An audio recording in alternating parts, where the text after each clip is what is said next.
मेहुल ने तल्ख शब्दों में पूछा था। मैं आपसे फिर पूछ रहा हूँ पिताजी कि आप घर आ रहे हैं या नहीं। आखिर कब तक दामाद के घर पड़े रहेंगे? अपनी नहीं तो मेरी इज्जत का तो कुछ ख्याल कीजिए। भला आज तक किसी ने घर ससुर बनने की बात सुनी है? मुझे तो लगता है कि आपका दिमाग ही चल गया है जो ऐसी बातें करते हैं। नहीं सुनी तो अब सुन लो।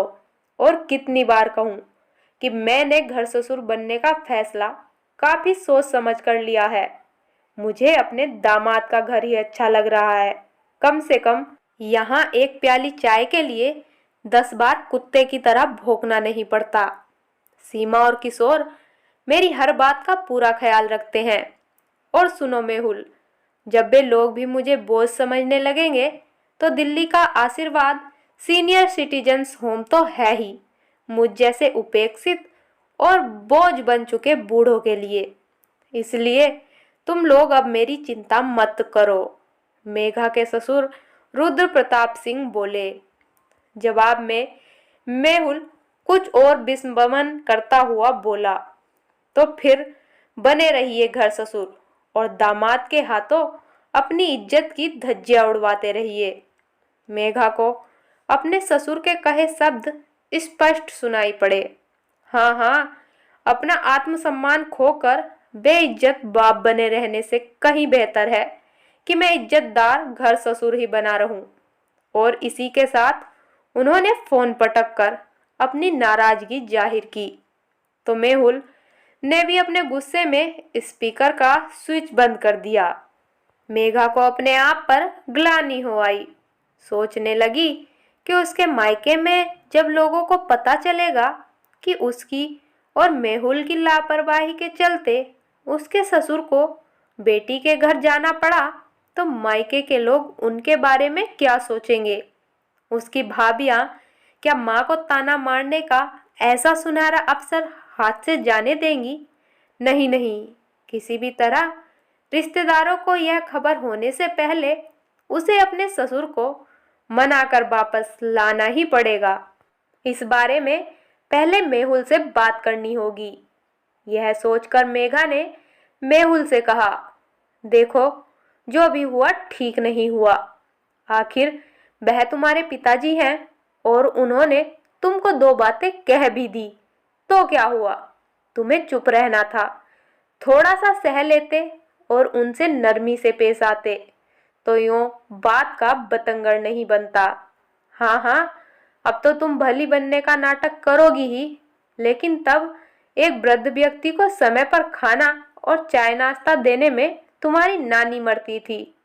उस पर रात दिन बाबूजी की शिकायत कर कर के तुम्ही ने मेरा जीना हराम कर रखा था। अब भी तुम्हें बाबूजी के जाने का दुख नहीं है, बल्कि उनके साथ पेंशन के 10,000 रुपए जाने का गम सता रहा है। इस तरह मेहुल ने सारा दोष मेघा के सिर मढ़ दिया तो वह तिलमिला उठी और व्यंग्यात्मक लहजे में बोली, तो तुम भी कौन सा बाबूजी की याद में तड़प रहे हो? अपने दिल पर हाथ रखकर कहो कि तुम्हें बाबूजी के रुपयों की कोई जरूरत नहीं है। मेहुल को जब मेघा ने उल्टा आईना दिखाया तो वह खामोश हो गया। फिर कुछ नरमी से बोला, खैर, जो हो गया सो हो गया। अब इस पर बहस करके क्या फायदा? सोचो कि उन्हें कैसे बुलाया जाए, क्योंकि जितना मैं उन्हें जानता हूँ वह अब खुद आने वाले नहीं है। अभी तो वह सीमा के घर हैं, पर जहाँ कहीं उनके आत्मसम्मान को जरा सी भी ठेस पहुंची तो वह आशीर्वाद सीनियर सिटीजन्स होम जाने में एक पल की भी देर नहीं लगाएंगे। उसके बाद वहां से वह शायद ही वापस आए। तुम कहो तो मैं बात करके देखती हूँ, मेघा बोली। अब गलती हमने की है तो उसे सुधारने की कोशिश भी हमें ही करनी पड़ेगी। पिताजी हैं। नहीं, रहने दो, मेहुल बोला। बाबूजी को गए महीना भर तो हो ही गया है। अब हफ्ते भर बाद ही बच्चों की क्रिसमस की छुट्टियां होने वाली है। हम सब जाकर बाबूजी को मनाकर आदर के साथ ले आएंगे। यह सब सुनकर हुर्रे कहते हुए रानी और फनी पर्दे के पीछे से निकल आए, जो मम्मी पापा की ऊंची आवाज सुनकर वहां आ गए थे। माँ, सच में दादाजी हमारे पास वापस आ जाएंगे? दोनों बच्चे खुशी से उछलते हुए एक स्वर में बोले। हाँ बेटे, वह जरूर आएंगे, हम सब मिलकर उन्हें लेने जाएंगे, मेघा भीगे स्वर में बोली। तो मेहुल के चेहरे पर भी स्नेहसिक्त मुस्कान आ गई। बच्चों की छुट्टियां शुरू होने पर वे अपनी कार से बाबूजी को लेने निकल पड़े। मेहुल ने घर छोड़ने से पहले फोन पर सीमा से यह पूछ लिया था कि बाबूजी घर पर है कि नहीं और उनका कहीं जाने का कार्यक्रम तो नहीं है। सच है, बहुत से लोग ऐसे होते हैं जो साथ रहने वाले अपनों के महत्व को समझ नहीं पाते, पर किसी कारण से जब वही अपने दूर चले जाते हैं तब उनकी कमी शिद्दत से महसूस करते हैं। यही हाल मेहुल और मेघा का था। जब तक बाबूजी साथ रहते थे उन्हें हर समय ऐसा लगता था कि बाबूजी बेवजह उनके कामों में टोका टाकी करते हैं, बच्चों से गैर जरूरी बातें करके उनका समय बर्बाद करते हैं। बाबूजी ने सब पर ही एक तरह से अंकुश लगा रखा था। ऐसा लगता था मानो उनकी आज़ादी खत्म हो गई थी। बाबूजी कहते थे कि जीवन में कुछ बनने के लिए अपने बच्चों में अनुशासन का बीजारोपण करने के लिए खुद को अनुशासित रहकर आचरण करना पड़ता है, तभी बच्चे भी हमें अपना आदर्श मानकर हमसे कुछ सीख पाते हैं। तब मेघा और मेहुल को उनकी ये बातें कोरी बकवास लगा करती थी, किंतु आज उन्हें बाबूजी की कही एक एक बात में सच्चाई का आभास हो रहा है। बाबूजी से हर महीने उनकी पेंशन को लेना तो उन्हें याद रहा, या यूँ कहें कि अपना अधिकार तो उन्हें याद रहा, पर फर्ज निभाने से वे चूक गए। अपनी सहेलियों के साथ गप लड़ाते हुए मेघा अक्सर भूल जाती थी कि बाबूजी चाय के लिए इंतजार कर रहे हैं। वह शुगर के मरीज हैं, पर उनके ही दिए पैसों से शुगर फ्री खरीदने में उन्हें पैसों की बर्बादी लगती थी। मेहुल ने भी कभी यह न सोचा कि वृद्ध पिता को उससे भी कुछ उम्मीदें हो सकती हैं। 2 घड़ी मेहुल से बात करने को वह तरस जाते, पर उसको इसकी कोई परवाह न थी। बाबूजी ने तो मेहुल के बड़ा होते ही उसे अपना मित्र बना लिया था, पर वही कभी उनका दोस्त नहीं बन पाया। अचानक गाड़ी घर घर कर हिचकोले खाकर रुक गई। यह तो अच्छा हुआ कि पास ही में एक मोटर गैराज था। धक्के देकर गाड़ी को वहां तक ले जाया गया। मैकेनिक ने जांच करने के बाद बताया कि ब्रेक पाइप फट गया है और उसे ठीक होने में कम से कम 1 दिन तो लगेगा ही। चूंकि यह एक इत्तेफाक था कि हादसा मेघा के मायके वाले ससुराल में हुआ था, इसलिए कोई उपाय न देख उन्होंने गाड़ी ठीक होने तक मेघा के मायके में रुकने का फैसला लिया। एक टैक्सी कर मेहुल अपने परिवार को लेकर ससुराल की ओर चल दिया। उन्हें अचानक आया देखकर सभी बहुत खुश हुए। मेघा के परिवार में मम्मी पापा के अलावा उसके 2 बड़े भाई और भाभियां थी। बड़े भैया के 2 जुड़वा बेटे जय और लय तथा छोटे भैया की एक बेटी स्वीटी थी। बच्चों में उम्र का ज्यादा फासला नहीं था, इसलिए जल्दी ही वे एक दूसरे से घुल मिल गए और हुड़दंग मचाने लगे। माँ बाबूजी के साथ थोड़ी देर बातें करने के बाद मेघा मेहुल को वहीं छोड़कर रसोई की ओर चल पड़ी, जहां उसकी दोनों भाभियां रात के खाने की तैयारी में जुटी थी। मेघा ने भाभियों का हाथ बटाना चाहा, पर उन्होंने उसका मन रखने के लिए चावल बीनने की थाली पकड़ा दी और वहीं रसोई के बाहर पड़ी कुर्सी पर बैठा लिया।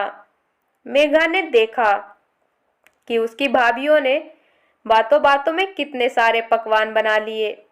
वे जब 2 तरह की सब्जियां बना रही थी, तब मेघा ने पूछ लिया कि भाभी, यह कम तेल मसाले की सब्जी किसके लिए बना रही हो? तो बड़ी भाभी ने कहा कि मम्मी पापा बहुत सी खाने की चीज़ों से परहेज करते हैं। उनकी उम्र देखते हुए उनके लिए थोड़ा अलग से बनाना पड़ता है।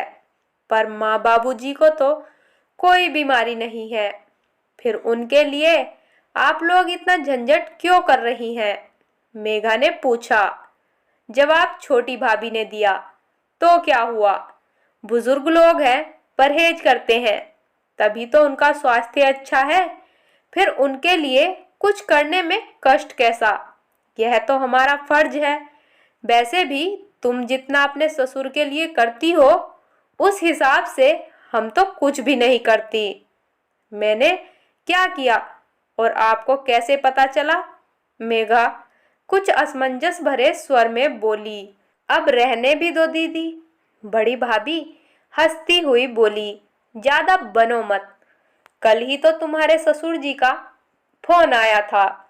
उन्होंने ही तुम्हारे और मेहुल के बारे में हमें सब कुछ बताया। मेघा के मन में न जाने कैसे कैसे कुविचार और संदेह सिर उठाने लगे कि बाबूजी ने जरूर उनकी शिकायत की होगी और इसलिए भाभियां उसे यूं ताने मार रही हैं। पर मन का संशय प्रकट ना कर मेघा बोली। क्या बताया बाबूजी ने? क्या वह हमसे नाराज हैं? भला क्यों नाराज होंगे? वह तो तुम्हारी और मेहुल की बहुत तारीफ कर रहे थे। कह रहे थे कि बहू तो ऐसी है कि किसी चीज के लिए मेरे मुंह खोलने से पहले ही वह समझ जाती है कि मुझे क्या चाहिए। पता नहीं भाभी और क्या क्या कहती रही। मेघा को और कुछ सुनाई नहीं पड़ रहा था। उसकी अंतरात्मा उसे धिक्कारने लगी कि अपनी नासमझी की वजह से उसने कभी बाबूजी की परवाह नहीं की। अपनी सुविधानुसार इस बात का ख्याल किए बगैर कि वह खाना बाबूजी के स्वास्थ्य के लिए उचित है या नहीं, वह कुछ भी उनके सामने रख देती थी। शुरुआत में एक दो बार बाबूजी ने उसे प्यार से समझाने की कोशिश की थी, पर उसने कोई ध्यान नहीं दिया। नतीजा उनकी तबीयत आए दिन खराब हो जाती थी। एक उसकी भाभियां हैं जो उसके स्वस्थ माता पिता का कितना ध्यान रखती हैं और एक वह है। दूसरी ओर बाबूजी हैं कि इतना होने पर भी मायके में उसकी किसी से शिकायत ना कर तारीफ ही की।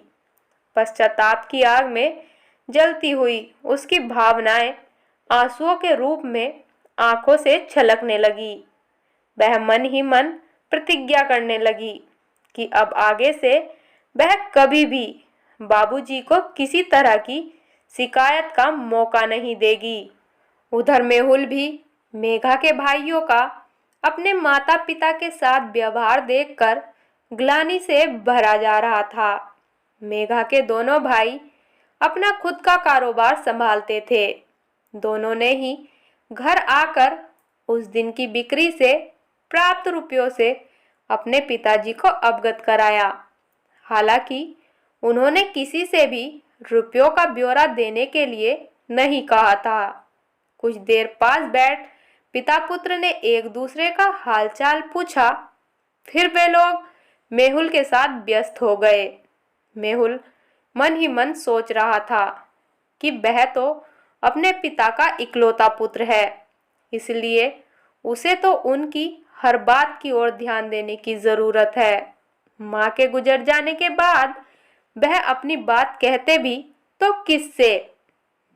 वह क्यों नहीं अब तक अपने पिता के मन की पीड़ा को समझ पाया। अब से वह अपने बाबूजी के पेंशन के रुपयों को हाथ भी नहीं लगाएगा, बल्कि उनकी जरूरतों को अपने कमाए रुपए से पूरी करेगा। अगले दिन गाड़ी ठीक होकर घर आ गई, पर मेघा के घर वालों ने जिद करके उन्हें 2 दिन और रोक लिया। इस दौरान मेहुल ने मेघा के भाइयों का अपने माता पिता के साथ बातचीत और व्यवहार को देखकर पहली बार जाना कि बुजुर्गों के अनुभव से कैसे लाभ उठाया जा सकता है। बच्चे कैसे दादा दादी की वजह से अपने पारिवारिक इतिहास को जानते हैं तथा अपनी संस्कृति और रिश्तों की जड़ों से जुड़ते हैं। हमारे बुजुर्ग ही तो इन सारी चीजों की मूल जड़ होते हैं, हम तो बस शाखा मात्र होते हैं। यदि मूल जड़ को ही काट कर फेंक दिया जाए तो गृहस्थी का वृक्ष कैसे फल फूल सकता है। जब से मेघा और मेहुल बच्चों सहित बाबूजी को लेने निकले तो उन दोनों के सामने अपना ध्येय बिल्कुल साफ हो चुका था। उन्हें विश्वास था कि उनकी नादानी को माफ कर बाबूजी अवश्य उनके साथ वापस अपने घर आ जाएंगे।